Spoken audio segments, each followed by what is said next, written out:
नमस्कार दोस्तों, स्वागत है आप सभी का हमारे इस यूट्यूब चैनल जीके ट्रिक पे। सो आज की वीडियो में हम बायोलॉजी के एमसीक्यूज करने वाले हैं।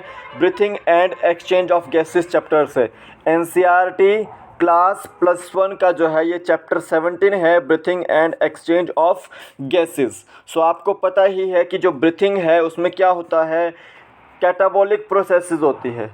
क्या होती है? कैटाबॉलिज्म की प्रोसेसेस होती है, ठीक है, जिसमें आपका ग्लूकोज का कन्वर्जन होता है आपका कार्बन डाइऑक्साइड में, और वहाँ पर जो है ऑक्सीजन भी होती है ग्लूकोज के साथ, जो ब्रेक डाउन करती है, यूटिलाइज होती है उस समय, ठीक है। तो वो कैटाबॉलिज्म की प्रोसेस होती है। तो रेस्पिरेशन एक तरह से कैटाबॉलिक प्रोसेस है, ये आपको याद रखना है, ठीक है, जो आपका कॉम्प्लेक्स को सिंपल में तोड़ती है। तो देखो हमने जो है ये छठा हम वीडियो लेक्चर कर रहे हैं। इससे पहले हम 5 कर चुके हैं, तो अगर आपने नहीं देखे तो आप ऊपर आई बटन में देखिएगा यहाँ पर अच्छे से। तो मेरा नाम है शुभम शर्मा, और नीट, एम्स, एचपीटेट, एचपीटीएसटी, यूपीटीएसटी इन सभी एग्जाम्स के लिए जो है क्वेश्चन अनिवार्य हैं। तो आज हम breathing and exchange of gases से रिलेटेड जो है क्वेश्चन सॉल्व करेंगे। 10 क्वेश्चन होंगे। आपको बताना है कि आपके कितने मार्क्स बने हैं इसमें। देखो, अगर 8 से नीचे बनते हैं तो यानी कि आप जो है अभी भी जो है एग्ज़ाम की तैयारी में नहीं लगे हैं। तो प्लीज़ प्लीज़ प्लीज़ पहले एनसीईआरटी पे फोकस कीजिएगा, ठीक है। और 8 से ऊपर बने हैं तो यानी कि आपकी कंडीशन जो है अच्छी है। तो यहाँ पर देख लीजिए कि अगर आपने जीके ट्रिक ऐप को डाउनलोड नहीं किया, डाउनलोड कीजिए। सबसे पहले यहाँ पे टेट मेडिकल के पेपर मिलेंगे आपको, टीएसटी मेडिकल के क्वेश्चन पेपर मिल जाएंगे, 30 रुपीज़ में आपको मिल जाएंगे। लिंक इसका डिस्क्रिप्शन बॉक्स में दे रखा है जीके ट्रिक ऐप का, ठीक है। फिर जैसे आप एचपीटेट आर्ट्स की या फिर एचपीटीएसटी आर्ट्स की तैयारी कर रहे हैं कोई भी बच्चा, ठीक है, तो उसके भी नोट्स हैं यहाँ पे। History, geography, political science, economics आपको यहाँ पे मिल जाएगी 220 रुपीज़ में, ठीक है। साथ ही साथ जैसे आप सीटेट की तैयारी कर रहे हैं तो साइकोलॉजी के नोट्स आपको मिल जाएंगे यहाँ पे 200 रुपीज़ में। तो आप इसको भी जो है परचेज़ कर सकते हैं। तो देखो यहाँ पे मैंने 2 कोर्स के नोट्स बनाए हैं और कुछ क्वेश्चन पेपर्स डाले हैं, तो आप उसको परचेज़ कर सकते हैं। तो जीके ट्रिक ऐप का जो है लिंक डिस्क्रिप्शन बॉक्स में है, आप वहाँ से ले सकते हैं। फर्स्ट क्वेश्चन देखते हैं। In catabolic reactions which gas is utilised by organisms to indirectly break down nutrient molecules like glucose. देखो, ग्लूकोज को ब्रेक डाउन करने के लिए इनडायरेक्टली कौन सी गैस जो है हम यूटिलाइज करते हैं, ऑर्गेनिज्म यूटिलाइज करता है कैटाबॉलिक रिएक्शंस में। तो जैसे हम ग्लूकोज की बात करते हैं तो उस समय हमारे पास जो है ऑक्सीजन की ज़रूरत होती है। ऑक्सीजन क्या करता है, वो ब्रेक डाउन करता है, इनडायरेक्टली ब्रेक डाउन करता है ग्लूकोज को, किसमें? कार्बन डाइऑक्साइड और वाटर में। तो क्या है इसका आंसर? बी ऑप्शन इसका राइट आंसर है। तो ये सारे की सारी क्या है, ये क्या प्रोसेस है आपकी? कैटाबॉलिक प्रोसेस है आपकी, जिसमें आप किसी कॉम्प्लेक्स को जो है या ग्लूकोज को जो है ऑक्सीजन की मदद से सिंपल में कार्बन डाइऑक्साइड और वाटर में तोड़ते हैं, ठीक है। तो कैटाबॉलिज्म की प्रोसेस है, तो बी ऑप्शन इसका बिल्कुल राइट आंसर है, ठीक है। अब अगर एनाबॉलिज्म की प्रोसेस देखी जाए तो कार्बन डाइऑक्साइड और वाटर मिलकर जो है, ठीक है, उसमें क्या बनाते हैं? ग्लूकोज बनाते हैं। क्या बनाते हैं? ग्लूकोज बनाते हैं। तो ये जो प्रोसेस होती है वो एनाबॉलिज्म की प्रोसेस होती है। तो एनाबॉलिज्म जनरली याद रखना है आपका फोटोसिंथेसिस में होता है, ठीक है, और जो रेस्पिरेशन में होता है आपका कैटाबॉलिज्म होता है। तो यहाँ पे जो क्वेश्चन पूछा गया था कि कैटाबॉलिक रिएक्शंस में कौन सी जो गैस जो है यूटिलाइज होती है ऑर्गेनिज्म द्वारा, जो कि इनडायरेक्टली जो है ब्रेक डाउन करते हैं न्यूट्रिएंट को, यानी कि ग्लूकोज मॉलिक्यूल को। तो बी ऑप्शन राइट था इसका, ऑक्सीजन जो है यूटिलाइज होती है वहाँ पे। नेक्स्ट देखते हैं। उससे पहले हम ह्यूमन रेस्पिरेटरी सिस्टम देख लेते हैं थोड़ा सा। तो यहाँ पर देखिए, सबसे पहले जो है हम नोज़ की बात करेंगे। तो नोज़ जो के ऊपर जो है ठीक जब हम बात करते हैं तो वहाँ पर जो है पेयर ऑफ नोस्ट्रिल्स होते हैं। क्या होते हैं? नोस्ट्रिल्स होते हैं। ये अपर लिप के जो है ठीक आपके जो एक्सटर्नल ओपनिंग्स हैं नसल चैम्बर की, तो वो ओपनिंग्स है इसकी नसल चैम्बर की, ठीक है। तो जो पेयर ऑफ नोस्ट्रिल्स हैं आपके, वो लीड करते हैं किसमें? नसल चैम्बर में, ठीक है। और जो नसल चैम्बर जो होता है आपका नोस्ट्रिल्स के बाद क्या आता है? नसल चैम्बर आ गया। और नसल चैम्बर किस में लीड करेगा? आपका नेज़ोफेरिक्स में, ठीक है, ठीक है। ये फेरिक्स का पार्ट है, ठीक है, फेरिक्स का पार्ट है। और क्या काम है इसका? फूड और एयर को पैसेज करना। फिर नेसोफेरिक्स जो है वो ओपन होता है आपका ग्लोटिस में, ठीक है, ग्लोटिस ऑफ द लैरिक्स के ग्लोटिस में। किस में? लैरिक्स के ग्लोटिस में। और जो है उसके बाद आता है आपका ट्रैकिया, ठीक हो। नोस्ट्रिल से स्टार्ट हो रहा है सब कुछ, नेसल चैम्बर, फिर नेज़ोफेरिक्स, फिर आपका ग्लोटिस, फिर आपका लैरिक्स, फिर आपका ट्रैकिया, ठीक है।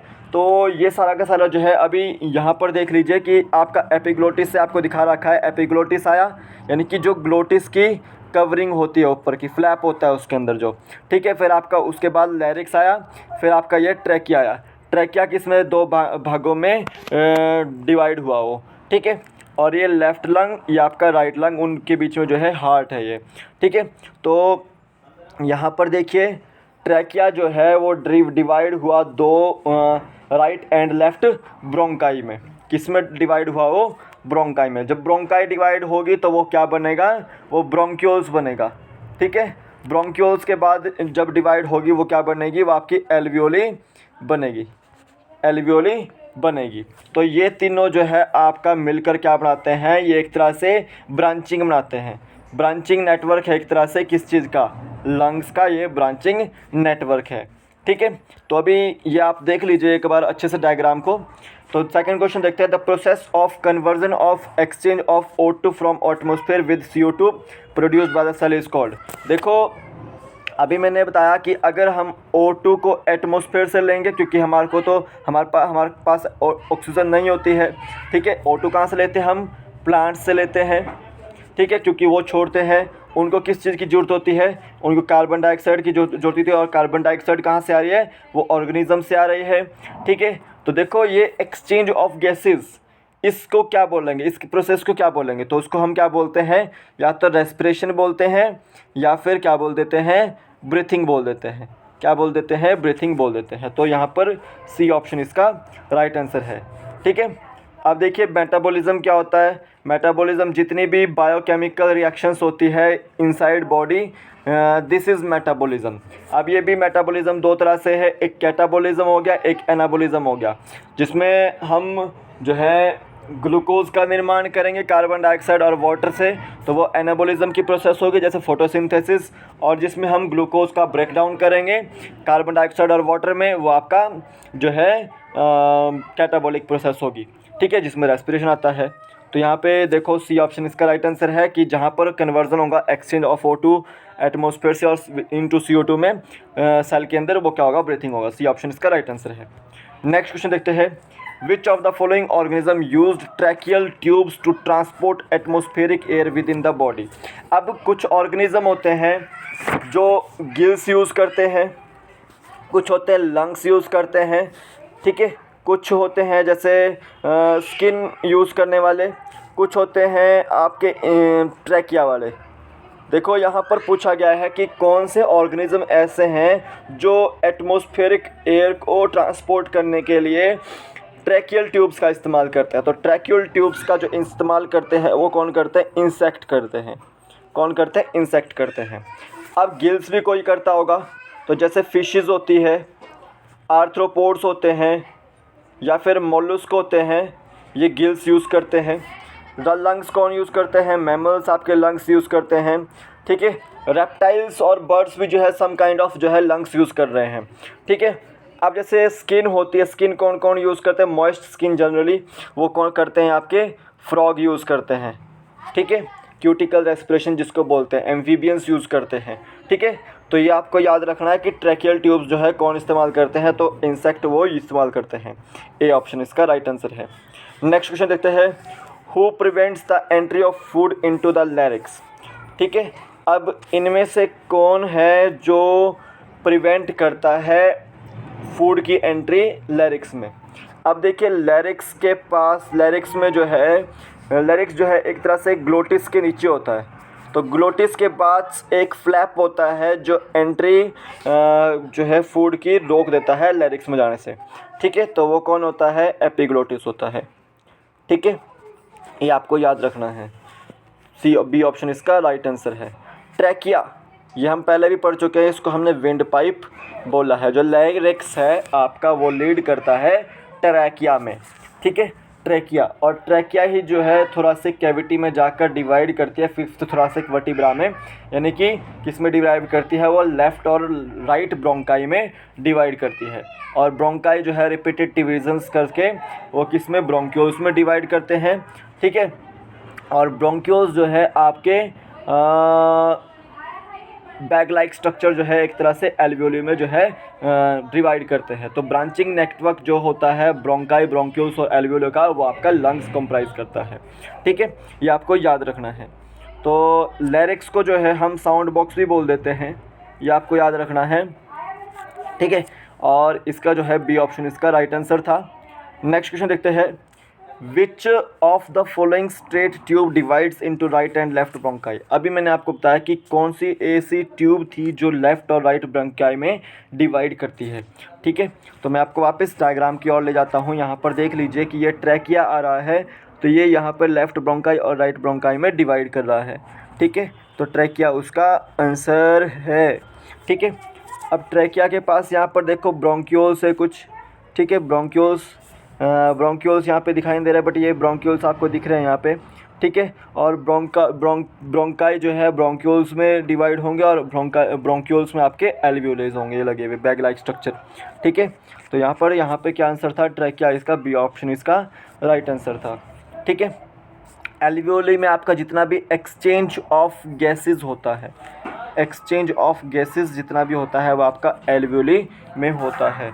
ठीक है, या डिफ्यूज़न होता है, जो भी प्रोसेस होती है आपकी एक्सचेंज ऑफ गैसेस की, वो डिफ्यूज़न के थ्रू होती है, एक्टिव डिफ्यूज़न के थ्रू होती है। ठीक है, तो वो आपकी कहाँ होती है, आपकी एल्वियोली में ही होती है। तो बी ऑप्शन इसका राइट आंसर था। नेक्स्ट क्वेश्चन देखते हैं, the branching network of lungs is.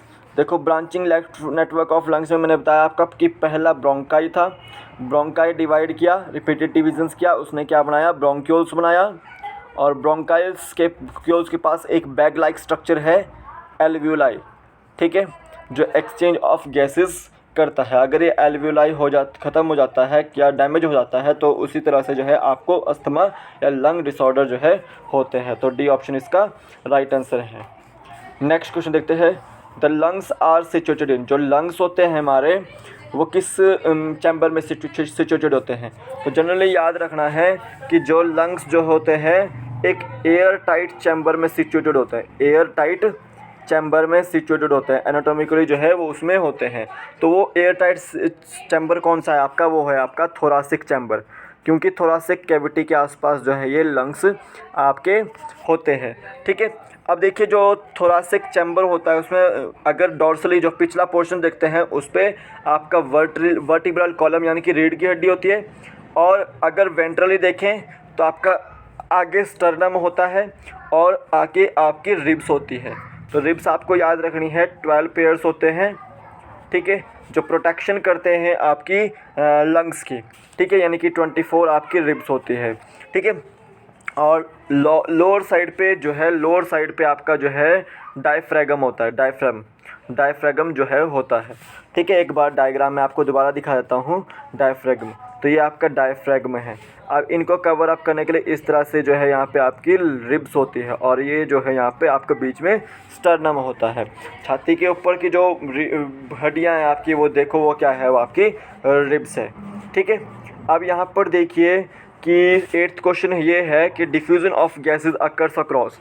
जो डिफ्यूज़न ऑफ गैसेस होता है किस में होती है, वो आपकी एल्वियोलर मेम्ब्रेन में होती है। तो बी ऑप्शन इसका राइट आंसर है। अब देखिए जो ब्लड में क्या होता है, जो ब्लड में होता है आपका वो ट्रांसपोर्ट ऑफ गैसेस होता है, ट्रांसपोर्ट ऑफ गैसेस होता है। ठीक है, अब ब्लड और टिश्यूज़ के बीच में क्या होता है, diffusion of O2 and CO2 वहाँ पर होता है। ब्लड और टिश्यूज़ के बीच में क्या होता है, डिफ्यूज़न होती है O2 और CO2 की, कि वहाँ पर O2 जाएगी, CO2 बाहर आएगी। ठीक है, तो डिफ्यूज़न हो रही है। तो सारे की सारी प्रोसेस कहाँ हो रही है, हार्ट में, लंग्स में। ठीक है, डीऑक्सीजनेटेड ब्लड कैसे आ रहा है, वो आपका सब कुछ कहाँ से आ रहा है, बॉडी में कैसे जा रहा है, तो वो सारा का सारा प्रोसेस जो है यहाँ पर होता रहता है। ब्लड में जो है ऑक्सीजन की एंट्री और CO2 का आउटेक। ठीक है, ये आपको याद रखना है टिश्यूज़ के थ्रू। नेक्स्ट क्वेश्चन देखते हैं, exchange of gases in lungs takes place in. जो एक्सचेंज ऑफ गैसेज होती है वो आपकी एल्वियोली में होती है। तो सी ऑप्शन इसका राइट आंसर है। इंपॉर्टेंट क्वेश्चन था ये, क्योंकि मैक्सिमम जो है नीट एग्जाम में ये आया हुआ है। ठीक है, टीचिंग एग्जाम्स में भी आता रहता है ये, तो ये देख लेना आपने। सी ऑप्शन इसका राइट आंसर है। Which of the following organ of respiratory system leads to trachea. इनमें से कौन सा ऑर्गन है ह्यूमन रेस्पिरेटरी सिस्टम का जो ट्रैकिया की ओर बढ़ता है। तो देखिए लैरिक्स के बाद जो है डायरेक्ट आपका क्या आता है, वो ट्रैकिया ही आता है। ठीक है, ट्रैकिया को हमने क्या बोला है, विंड पाइप भी बोला है। ठीक है, ये आपको याद रखना है। तो यानी कि बी ऑप्शन इसका राइट आंसर है। लैरिक्स आपका साउंड बॉक्स होता है। तो यहाँ पर देखो मैंने आंसर की आपको प्रोवाइड कर दी है। इंपॉर्टेंट क्वेश्चंस थे सारे के सारे, आपको एग्ज़ाम पॉइंट ऑफ व्यू से बायोलॉजी के इंपॉर्टेंट क्वेश्चंस थे। ठीक है, तो फिर मिलूँगा एक नए वीडियो के साथ। मेरे वीडियोस को देखते रहिएगा, पिछले वीडियोस भी देख लीजिएगा। ठीक है, एक एक करके क्वेश्चन को सॉल्व करने की कोशिश कीजिएगा। और अभी के लिए वीडियो में फ़िलहाल इतना ही, फिर मिलूँगा एक नए वीडियो के साथ। तब तक के लिए जय हिंद, जय भारत। आपका दिन शुभ हो। जय हिंद।